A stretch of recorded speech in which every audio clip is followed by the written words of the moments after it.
Good day, everyone. Today, our topic is about the different hazards caused by coastal processes.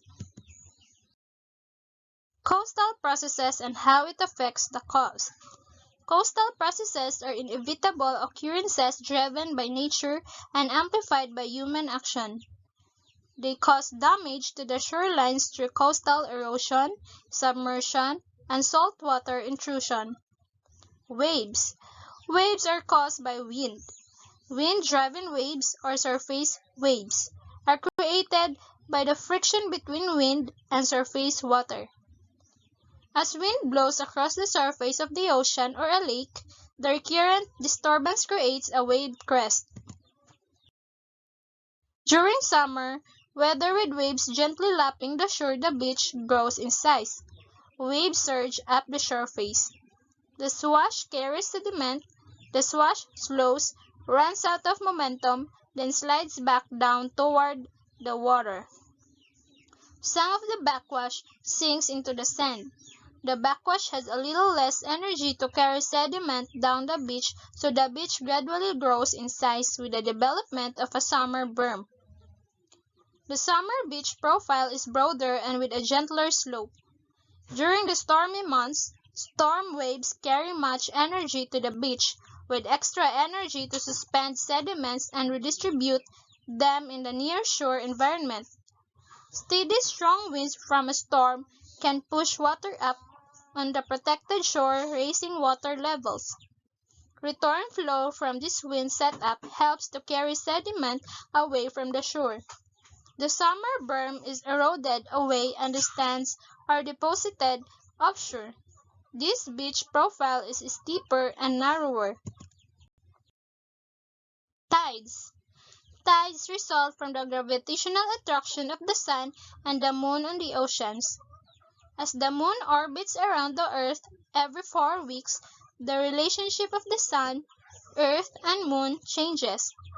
At the full moon and new moon, the sun and earth and moon are aligned.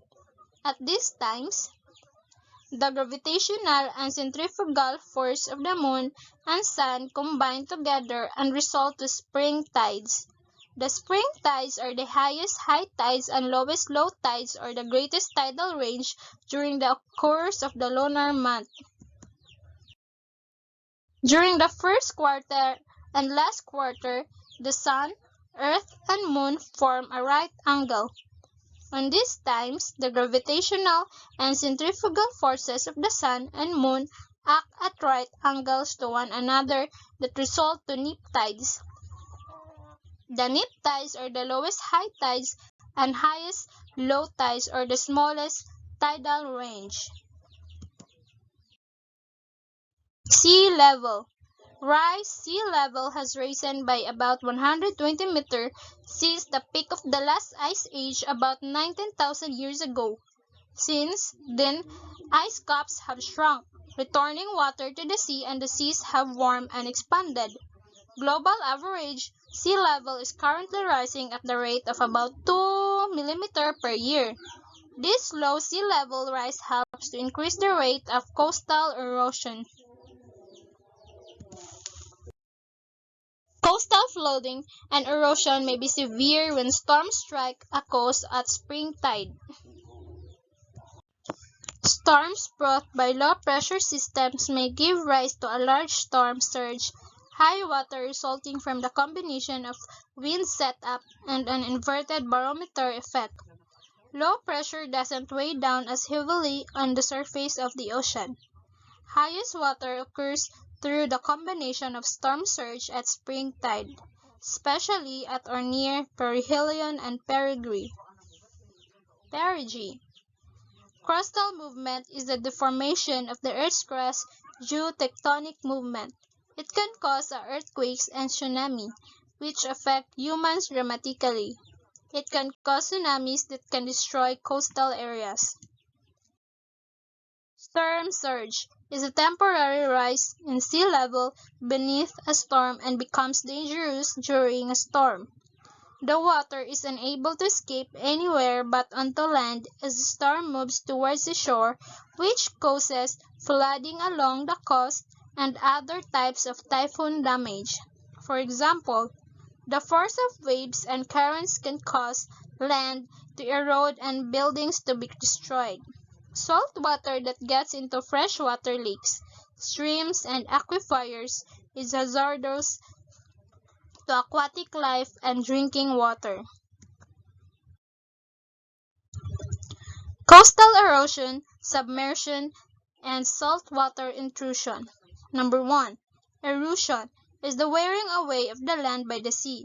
This often involves destructive waves wearing away the coast. Coastal erosion is the wearing away of the land by the sea and is done by destructive waves. 5 common processes that cause coastal erosion. Number 1. Corrosion. Number 2. Abrasion. Number 3. Hydraulic action. Number 4. Attrition. 5. Corrosion or solution. Corrosion is when waves pick up beach material and hurl them at the base of a cliff.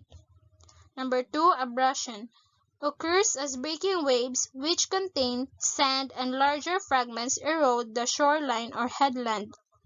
It is commonly known as the sandpaper effect.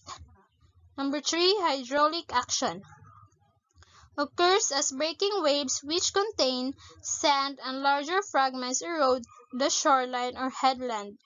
It is commonly known as the sandpaper effect. Attrition, when waves cause rocks and pebbles to bump into each other and break up. Corrosion or solution, when certain types of cliff erode as a result of weak acids in the sea. Number 2. Submersion occurs when amount of sediment exceeds wave current ability to transport, like the narrow strips of sand, pebbles, or cobbles deposited along a shoreline. 3. Seawater intrusion is the movement of seawater into freshwater aquifers due to natural processes or human activities. Seawater intrusion is caused by decreases in groundwater levels or by rises in seawater levels. And that ends our lesson. Thank you for listening.